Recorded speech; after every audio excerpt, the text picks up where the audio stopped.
மூணாவது மந்திரத்துக்கு எழுதுங்க. இறைவன் பிறை சூடியவன்,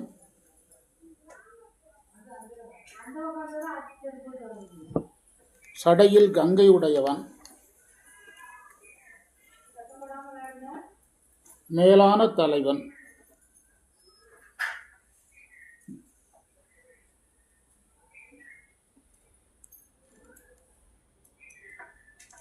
ஊழிகளின் ஊழிக்காலமே வடிவமாக கொண்டவன்,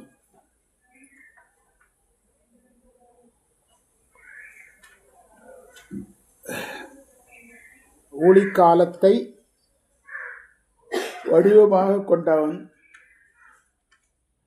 சோலை சூழ்ந்த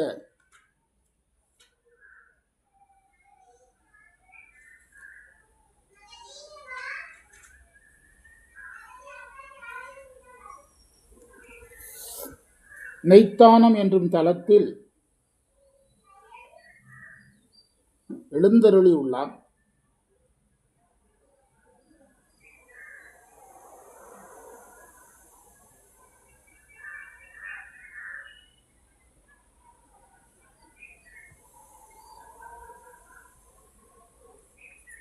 அங்கு வேண்டும் அடியார்களுக்கு அருள் செய்கிறார்.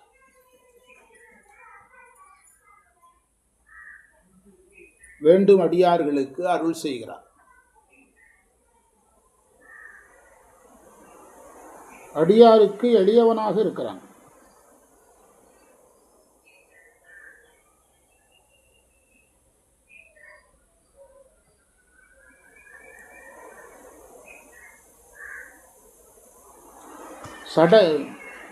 விளக்கம் பார்க்கலாம். சடையில் பிறையும் கங்கையும் உடையவன்,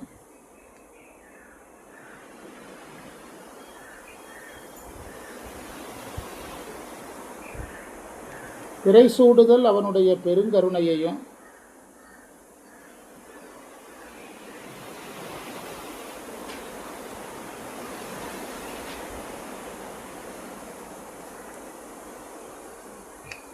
குறை நீக்கி ஆளுதலையும் குறிக்கிறது.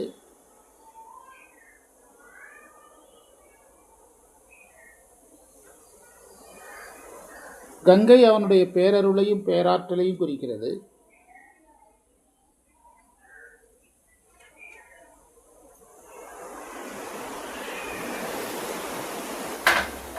இந்த தன்மைகளெல்லாம் இருப்பதுதான் ஞானம். இந்த தன்மைகளெல்லாம் இருப்பதுதான் ஞானம்.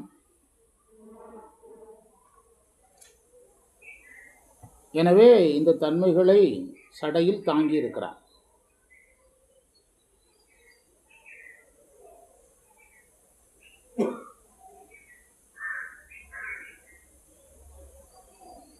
மேலான தலைவனாக இருக்கிறான்.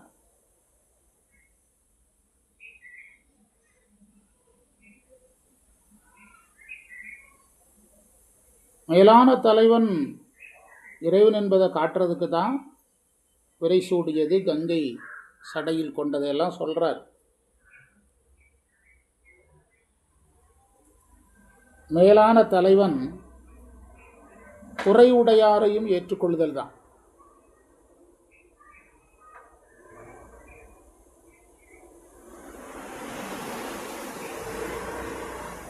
மேலான தலைவன் பேராற்றல் உடையவனாக இருக்கணும். அதனாலதான் அவனுடைய அந்த பிறையையும் கங்கையும் சொல்லி மேலானவன்கிறார்.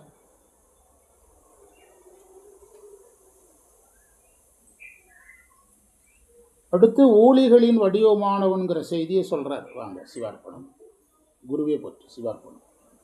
ஊழிகளின் வடிவமானவன்கிறார்.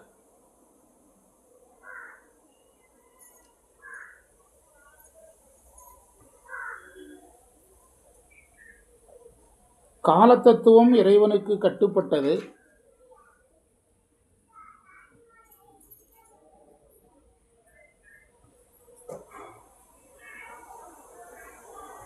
ஆன்ம தத்துவம் 24, வித்யா தத்துவம் 7, சிவத்தத்துவம் 5.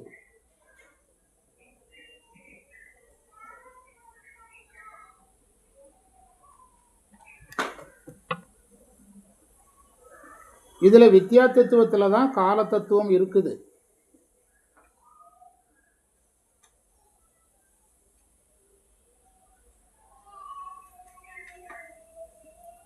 அதற்கு மேலே இருக்கிற தத்துவங்களில்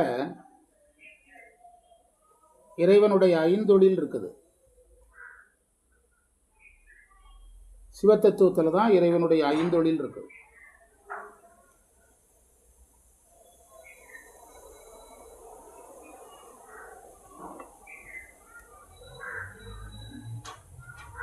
ஐந்தொழில்களில் மறைத்தல், அழித்தல், காத்தல், படைத்தல்.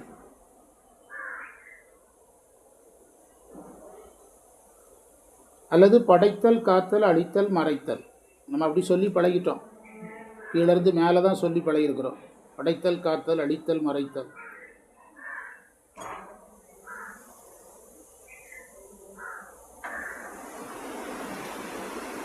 இந்த தொழில்கள் இறைவன்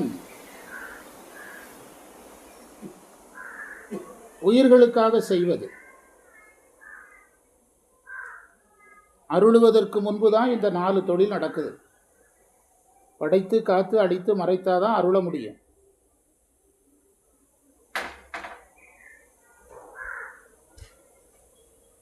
அதனால் இறைவன், காலம் கடந்த இறைவன்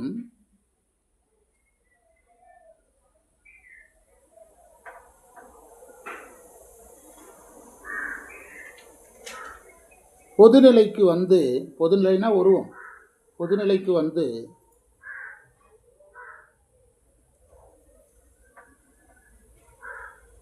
காலத்தத்துவத்தையும் இயக்குறார்.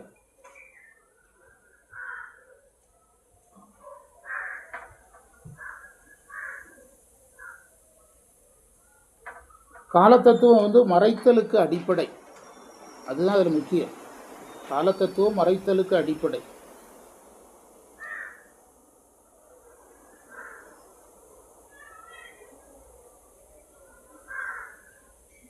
ஊழி காலத்தில் மாயை ஒடுங்குது, வினை ஒடுங்குது அப்படின்னு சொன்னாலே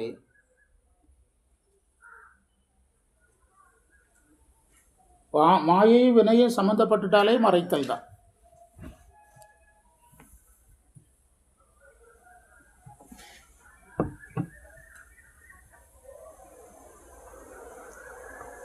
மாணிக்க வாசகரும் காலமே உன்னை ஓத நீ வந்து காட்டினாய் கடுக்குண்டிலேன்னு பாடுறார்.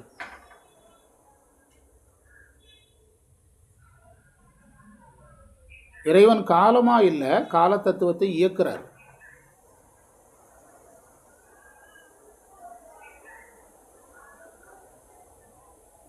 இழிதரு காலம் எக்காலம்னு கேட்கிறார்ல ஒரு இடத்துல, திருவாசகத்துல. இழிதரு காலம் எக்காலம் அப்படின்னு கேட்கிறார்.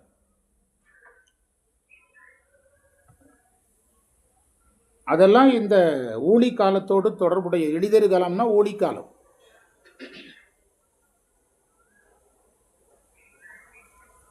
இறைவன் ஊழிக்காலமாக இருக்கிறான்ங்கிறதுக்கு நம்ம இவ்வளோ நேரம் ஏன் யோசிக்கிறோம்னா, அந்த தத்துவமாக அவன் இருக்கிறதுனால தான் உயிர்களை பிறப்பு இறப்பில் செலுத்தி பக்குவப்படுத்த முடியும்.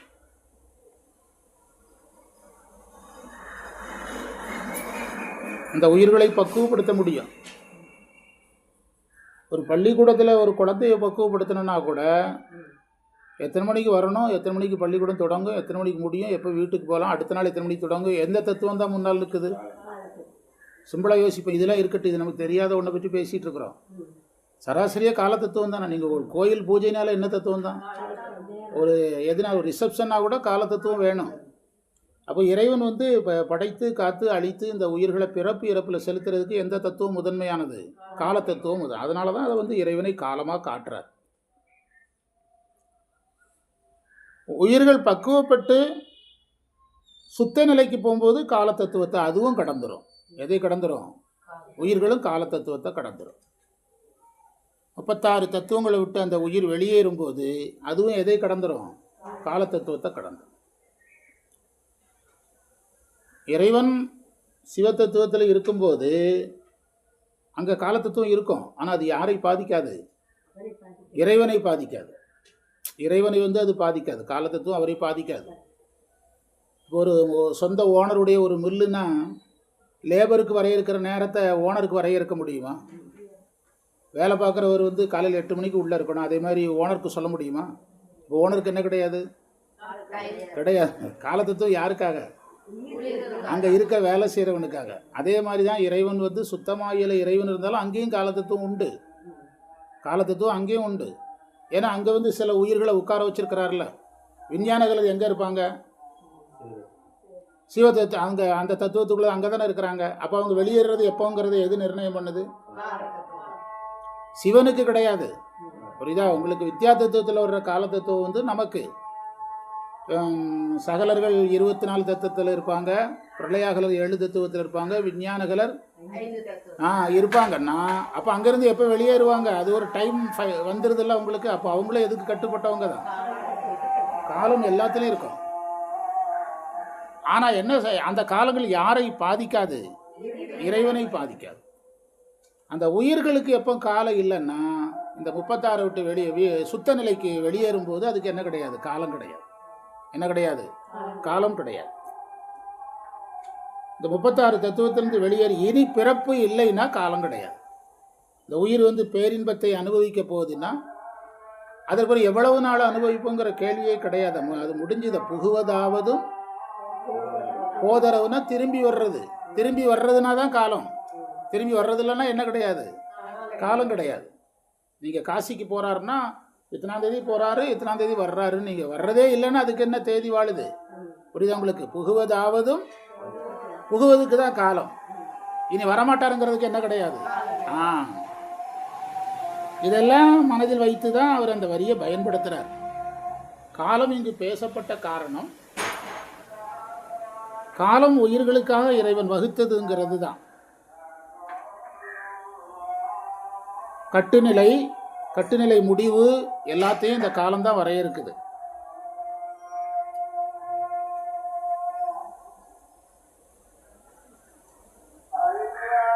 இப்போ நம்ம சிவபிரகாசம் படிக்கும்போது நாம் சொற்பிரபஞ்சத்தை ஆன்மாவிலிருந்து விடுவிப்பார், பொருட்பிரபஞ்சத்தை ஆன்மாவிலிருந்து விடுவிப்பார்னா அந்த சொற்பிரபஞ்சம் பொருள் பிரபஞ்சத்தை விடுவிக்கிறதுக்கு அந்த விடுவிக்கிறதுலேயும் என்ன இருக்குது? காலம் இருக்குது. காலம் இருக்குது. அந்த பிரபஞ்சங்கள்லேருந்து அந்த ஆன்மாவை விடுவித்தாலும் அது அதுக்கு பிறகு இந்த உடம்பை வைத்துக்கொண்டு என்ன நிலையில் வாழுது? சுத்த நிலையில் வாழுது, ஜீவன் முக்தராக வாழுது. அதுக்கு பிறகு இந்த உடம்பு எப்போ போகணும்? அவருக்கும் காலம் இருக்குது. யாருக்கு? ஜீவன் முக்தருக்கும் காலம் இருக்குது. எது போகணும்? எந்த ஒரு காரணத்துக்காகவும் காலம் அவன் மேலே மேட்ச் ஆகாத போது தான் அவன் எதை கடக்கிறான்? காலத்தை கடக்கிறான். இறைவன் காலத்துக்குள்ளே இருக்கிறது இருப்பார், அவரை என்ன செய்யாது? பாதிக்காது. அதுதான் நம்ம புரிஞ்சுக்கிடணும். அப்போ நம்ம ஒரு முடிவுக்கு வர்றோம். காலம்ங்கிறது யாருக்காக வகுக்கப்பட்டது? உயிர்கள் சுத்த நிலை அடையணும்னா என்ன வேணும்? அதற்காக இறைவன் காலமாக இருக்கிறார். அதுக்காக நம்ம இவ்வளோ நேரம் பேசணும். சோலைகள் சூழப்பட்ட இந்த தலத்தில் இறைவன் மகிழ்ந்து அருள் செய்கிறார். மகிழ்ந்து உகந்து அருள் செய்கிறார்.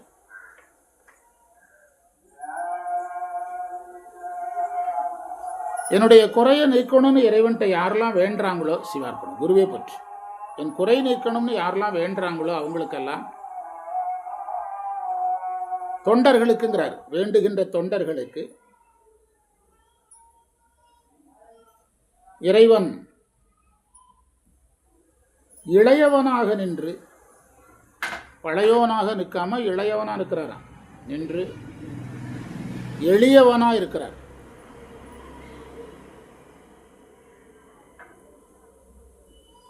அந்த செய்தி அழகான செய்தி. தலத்தில் உகந்தருளும், அந்த உகந்தருளுங்கிறத காலத்தில் பொருத்தணும். உகந்து அவங்க இருந்தால் தான் காலத்தத்துவத்தை உயிர்களுக்கு கொடுத்து அந்த உயிர்களை எதில் சுத்தத்துக்கு செலுத்த முடியும். குறை நீக்கி வேண்டி வருகிறவங்க தொண்டர்களுக்கு இளையவனாக இருந்து எளியவனாக இருக்கிறான். தொண்டர் என்பது பணி செய்வோரை குறிக்கும்.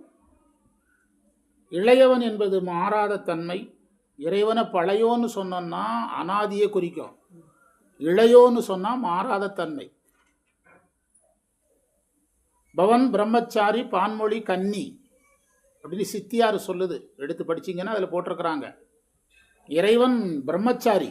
பிரம்மச்சாரினாலே நம்ம எந்த இதில் தான் வச்சு பார்ப்போம், இளமையில் வச்சு தான் பார்ப்போம். பான்மதி அம்மையை கன்னிங்கிறாரு. அப்போ இறைவனை யாராக தான் வச்சு பார்ப்போம், இளையவனை வச்சுப்போம். அதனால தான் நமக்கு சாஸ்திரத்தில் சிவனுடைய இளைய வடிவம் தான் முருகன் அப்படின்னு சாஸ்திரம் சொல்லுது, போட்டிருக்காங்க புஸ்தகத்தில். ஆனால் இளையவனாக இருப்பான்ங்கிறதுக்கு மாறாத தன்மையோடு இருப்பான். ஏன்னா மேலே காலம் இருக்குது, அது என்ன தன்மை உடையது? மாறும் தன்மை உடையது. இவன் மாறாதவனாக இருக்கிறான். எளியவனாக இருக்கிறான் என்பதற்கு பொருள் எளியவன் ஆகிறதுக்கு தான் அவன் கோயிலில் எழுந்தருள்னது எளியவனாக இருக்கிறது தான். இறைவன் ஏன் உருவம் கொண்டான்னா சித்தாந்த விளக்கத்தில் நடத்திட்டு இருக்கிறோம் மடத்தூரில். ஏன் உருவம் கொண்டான்னா அடியார் அர்ச்சனை செய்யணும், அப்போ உருவத்தில் இருக்கணும். அடியார்களை தன்னை வணங்கணும், அப்போ உருவத்தில் இருக்கணும். உருவத்தில் வந்தால் தான் குருவாக வேலை செய்ய முடியும். உருவத்தில் வந்தால் தான் வேதங்களை சொல்ல முடியும், ஆகமங்களை சொல்ல முடியும். அப்போ இறைவன் குருவாக வருவதில் உருவத்தில் வருவதில் ஆசைப்படுகிறான் அப்படின்னு தான் அந்த சித்தாந்த விளக்கத்தில் படிச்சுட்ருக்குறோம். 80வது கொஸ்டினை ஒட்டி பார்த்தீங்கன்னா அதில் இருக்கும்.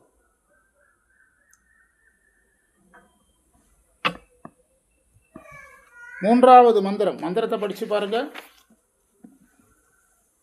பிறைதரு சடையின் மேலே பெய்புனல் கங்கை தன்னை உரைதர வைத்து எங்கள் உத்தமன் ஊழி காலமாக இருக்கிறான். அதைத்தான் ரொம்ப நேரம் பேசியிருக்கிறோம். நிறைதரு பொலிகள் சூழ நின்றது நெய்த்தானம் என்று குறைதரும் அடியர்னா தங்கள் குறைகளை சொல்லி வழிபடுகிற அடியவர்க்கு, அடியவருங்கிறதுக்கு பணி செய்வார்னு பொருள் எடுத்திருக்காங்க. குலகன்னா இளையோன்னு அர்த்தம். திருவாசகத்தில் குலகா போற்றின்னு இருக்குது. திருவாசகத்தில் இந்த குலகன்கிறதுலேருந்து வந்தது தான் நம்ம வீடுகளில் குழந்தைன்னு சொல்கிறது. குல என்றால் இளமை. குலகனை கூடலாமே. காலத்தத்துவத்தை பேசுனதுனால காலம்தான் மாறும், யார் மாறுறதில்ல.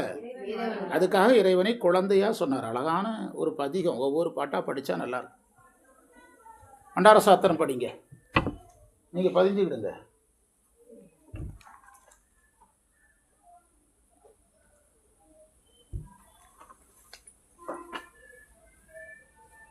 பண்டார சாத்திரம் எத்தனாவது மந்திரம் படிக்கணும்? 42 நடத்தியாச்சு, 43 நடத்திட்டோன்னு நினைக்கிறேன்.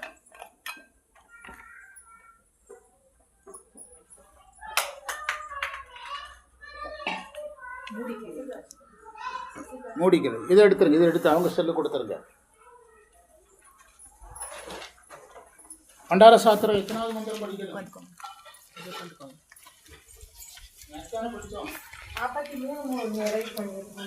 63 அம்பலவான தேசிகர் அருளிய நமச்சிவாய நாளை